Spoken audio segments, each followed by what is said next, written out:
എല്ലാവർക്കും നമസ്കാരം. എൻ്റെ പേര് ശ്രീരേഷ്മ.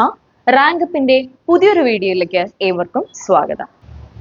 നമ്മുടെ ചാനലിലെ വീഡിയോകൾ നിങ്ങൾക്ക് ഇഷ്ടപ്പെടുകയാണെന്നുണ്ടെങ്കിൽ നിങ്ങളത് മാക്സിമം മറ്റുള്ളവരിലേക്ക് ഷെയർ ചെയ്യാനും അതുകൂടാതെ തന്നെ തൊട്ടടുത്ത് കാണുന്ന ബെൽ ബട്ടൺ എനേബിൾ ചെയ്യാനുമായിട്ട് ശ്രമിക്കുക. ഓക്കെ, അപ്പൊ നമ്മൾ ഇന്ന് തുടങ്ങാനായിട്ട് പോകുന്നത് കഴിഞ്ഞ ക്ലാസ്സിന്റെ കണ്ടിന്യൂഷൻ ആയിട്ടുള്ള മനഃശാസ്ത്ര ഗവേഷണ രീതി ഉപാധി എന്ന് പറഞ്ഞ ടോപ്പിക്കിന്റെ സെക്കൻഡ് പാർട്ടിലേക്കാണ് നമ്മൾ ഇന്ന് പോകുന്നത്. സെക്കൻഡ് പാർട്ടിൽ ഇന്ന് നമ്മൾ തുടങ്ങാൻ പോകുന്ന ഭാഗം എന്ന് പറയുന്നത് സഞ്ചിത രേഖ എന്ന് പറയും. ഓക്കെ, സഞ്ചിത രേഖ എന്ന് പറയുന്ന ഭാഗത്തിലേക്കാണ് നമ്മൾ പോകുന്നത്. വാട്ട് ഈസ് സഞ്ചിത രേഖ അല്ലെങ്കിൽ ക്യുമുലേറ്റീവ് റെക്കോർഡ് എന്ന് ചോദിച്ചാൽ ഒരു കുട്ടിയുമായി ബന്ധപ്പെട്ട എല്ലാ വിവരങ്ങളും അടങ്ങുന്ന, ഒരു കുട്ടിയുടെ തുടക്കം മുതലുള്ള എല്ലാ വിവരങ്ങളും അടങ്ങുന്ന അല്ലെങ്കിൽ അതിസൂക്ഷ്മമായിട്ടുള്ള ഒരു രേഖയെ വിളിക്കുന്ന പേരാണ് സഞ്ചിത രേഖ എന്ന് പറയുന്നത്. ഒരു കുട്ടിയുടെ തുടക്കം മുതലുള്ള എല്ലാ വിവരങ്ങളും അടങ്ങുന്ന ഒരു അതിസൂക്ഷ്മമായിട്ടുള്ള രേഖയെ വിളിക്കുന്ന പേരാണ് സഞ്ചിത രേഖ. ഈ സഞ്ചിത രേഖയിൽ ഒരു കുട്ടിയുമായി ബന്ധപ്പെട്ട് വരുന്ന എന്തെല്ലാം വിവരങ്ങളായിരിക്കും ഉണ്ടായിരിക്കുന്നത് എന്നാണ് നമ്മൾ അടുത്ത് നോക്കാൻ പോകുന്നത്. നിങ്ങൾ ഇവിടെ ശ്രദ്ധിക്കുക.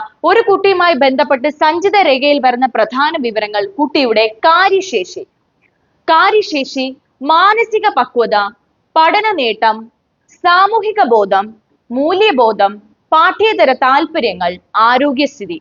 ഒന്നുകൂടെ പറയാം, എന്താണ് സഞ്ചിത രേഖ എന്ന് ചോദിച്ചാൽ ഒരു കുട്ടിയുടെ തുടക്കം മുതൽ ഒരു വ്യക്തിയെ വ്യക്തമായി അറിയാനായിട്ട് തുടക്കം മുതലുള്ള സൂക്ഷ്മമായിട്ടുള്ള വിവരങ്ങൾ അടങ്ങിയ ഒരു രേഖയെ വിളിക്കുന്ന പേരാണ് സഞ്ചിത രേഖ.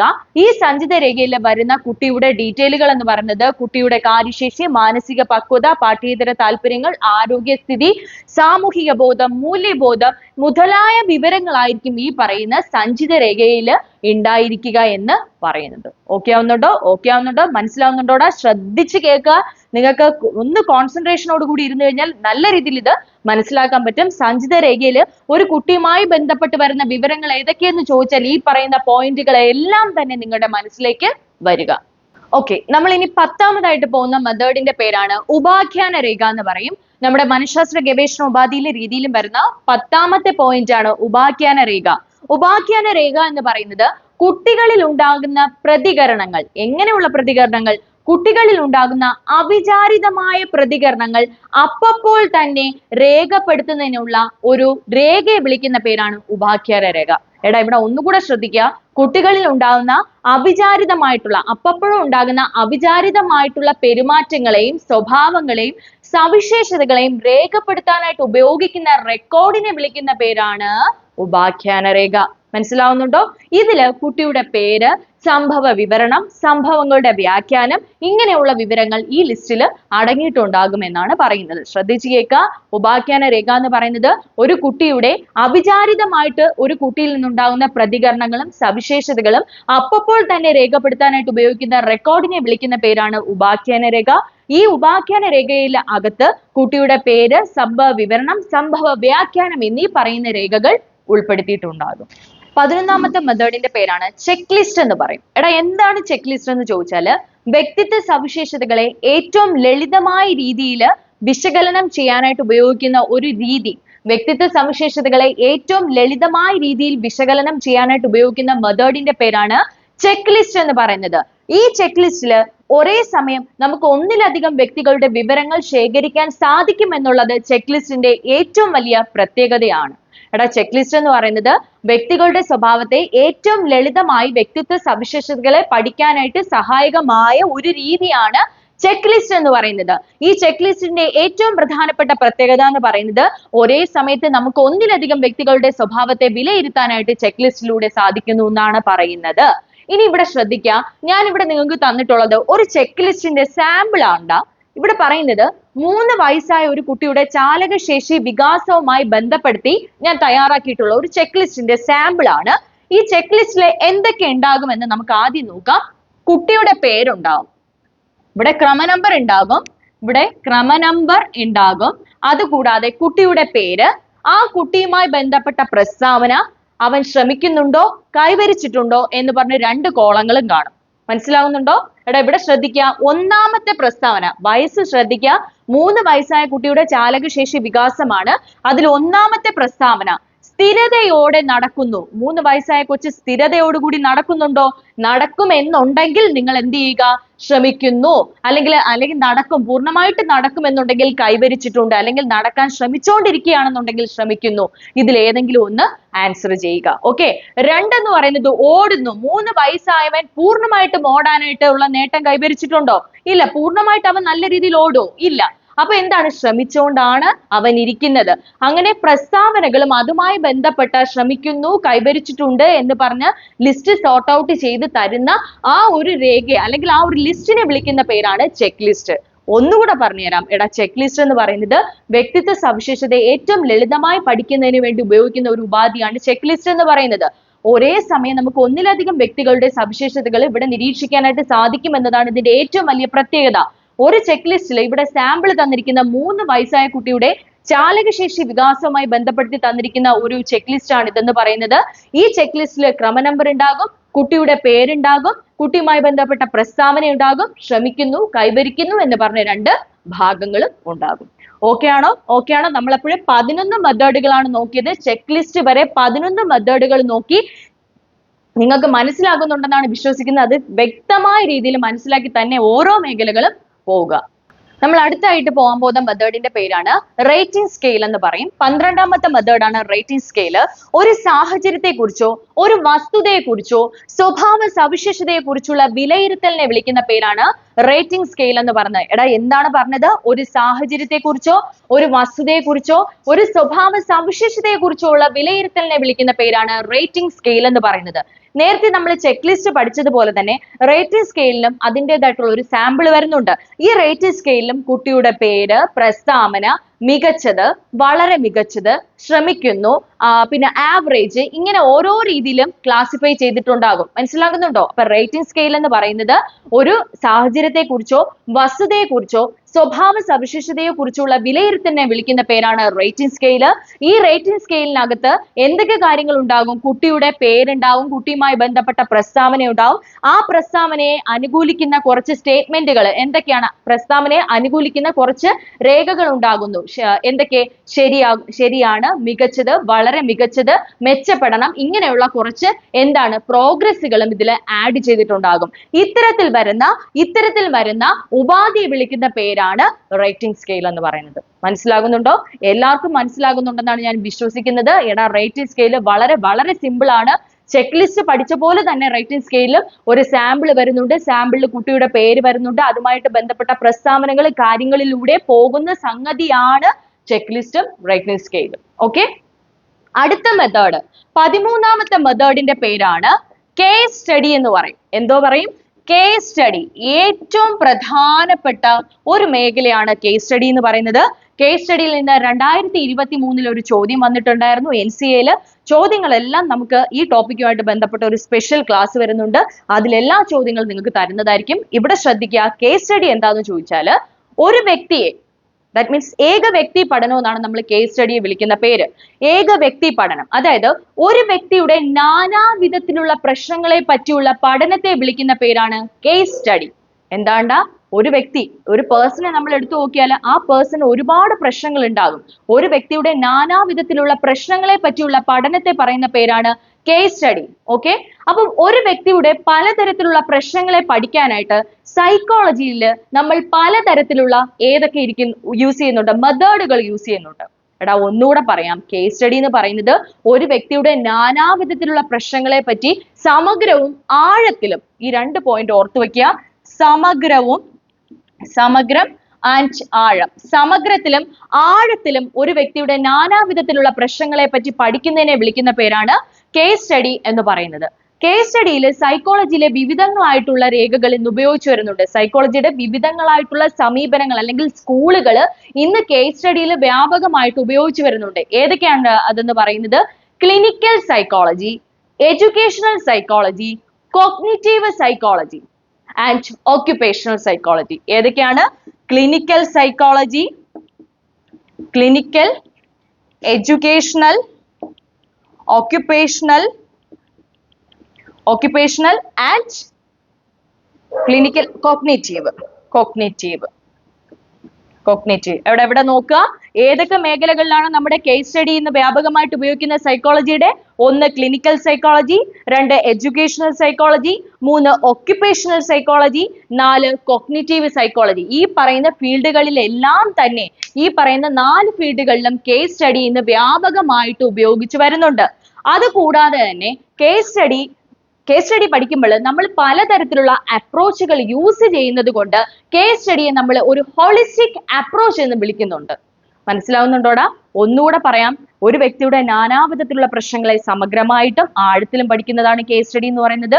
കേസ് സ്റ്റഡിയിൽ സൈക്കോളജിയുടെ വിവിധമായിട്ടുള്ള മേഖലകൾ ഉപയോഗിച്ചു വരുന്നുണ്ട്. ആ മേഖലകൾ clinical psychology, educational psychology, occupational psychology and പിന്നെ ഏതാണുള്ളത്?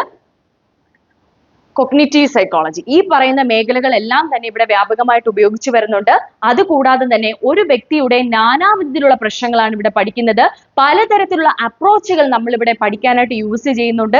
സോ കേസ് സ്റ്റഡിയെ നമുക്കൊരു ഹോളിസ്റ്റിക് അപ്രോച്ച് ആയിട്ട് നമുക്ക് എന്ത് ചെയ്യാൻ പറ്റും? വിശേഷിപ്പിക്കാനായിട്ട് സാധിക്കും. അടുത്ത് ഇതിൽ ഏറ്റവും പ്രധാനപ്പെട്ട ഒരു മേഖലയാണ് കേസ് സ്റ്റഡിയുടെ വിവിധങ്ങളായിട്ടുള്ള സ്റ്റെപ്പുകൾ. അത് വളരെ ഇമ്പോർട്ടന്റ് ആയിട്ട് വരുന്ന ഒരു ഭാഗമാണ്. ഓക്കെ, നമ്മൾ നെക്സ്റ്റ് പോകുന്നത് കേസ് സ്റ്റഡിയുടെ ഏറ്റവും പ്രധാനപ്പെട്ട ഒരു ഭാഗമായിട്ടുള്ള കേസ് സ്റ്റഡിയുടെ സ്റ്റെപ്പുകളാണ്. ഇതിൽ നിന്ന് പ്രീവിയസ് ഇയർ ക്വസ്റ്റ്യൻസ് വന്നിട്ടുണ്ട്. ഇനി ഞാൻ പറയാൻ പോകുന്ന കാര്യങ്ങൾ നിങ്ങൾ ശ്രദ്ധയോടുകൂടി കേൾക്കേണ്ടതായിട്ടുണ്ട്. ഈ മേഖലയിൽ ഏറ്റവും ഫോക്കസ് ചെയ്യുന്നത് പല പല കാര്യങ്ങൾ തന്നിട്ട് അതിന്റെ സ്റ്റെപ്പുകൾ വരുന്നുണ്ട്. ആ സ്റ്റെപ്പുകൾ നിങ്ങൾ പ്രധാനമായിട്ട് പ്രത്യേക പ്രാധാന്യം കൊടുത്ത് തന്നെ പഠിച്ചു പോവുക.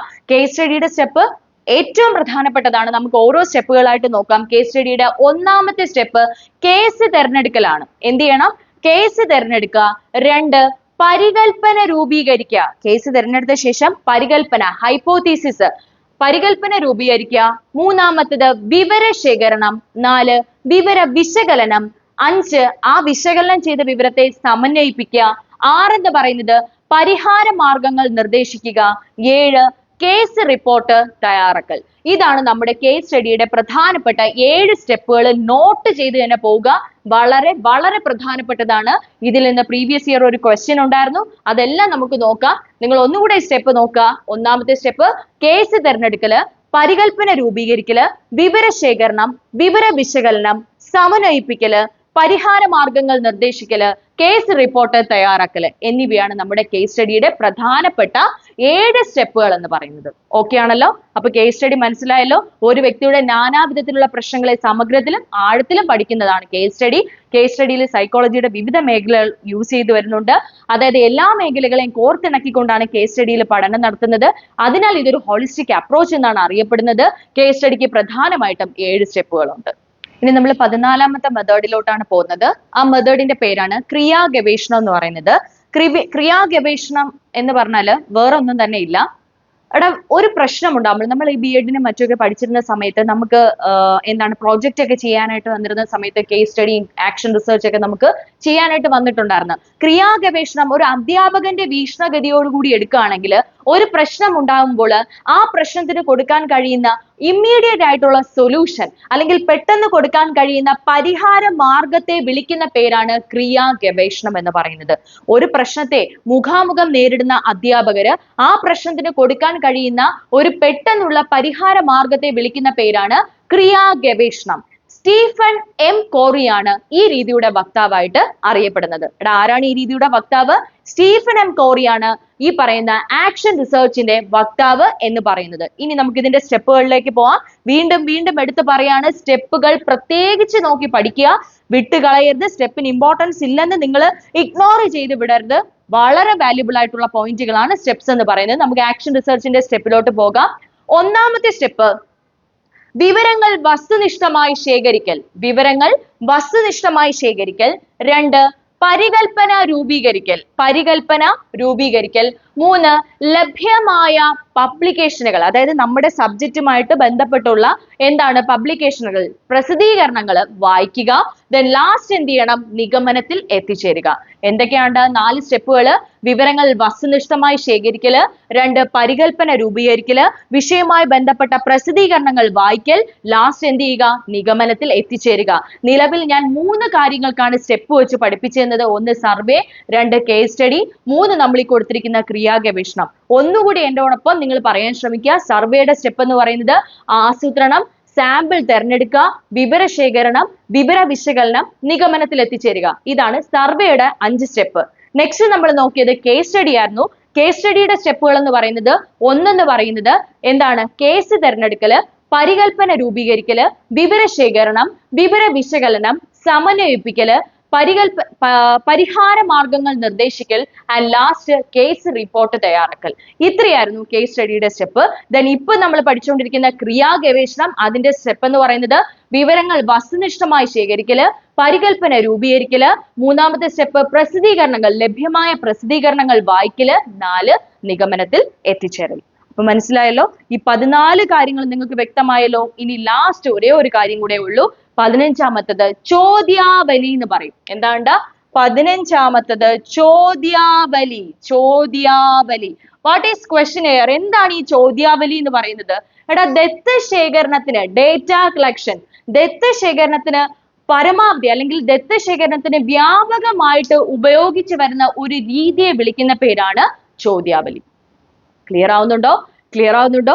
ദത്ത ശേഖരണത്തിന് വ്യാപകമായിട്ട് ഉപയോഗിച്ചു വരുന്ന ഒരു രീതിയെ വിളിക്കുന്ന പേരാണ് ചോദ്യാവലി എന്ന് പറയുന്നത്.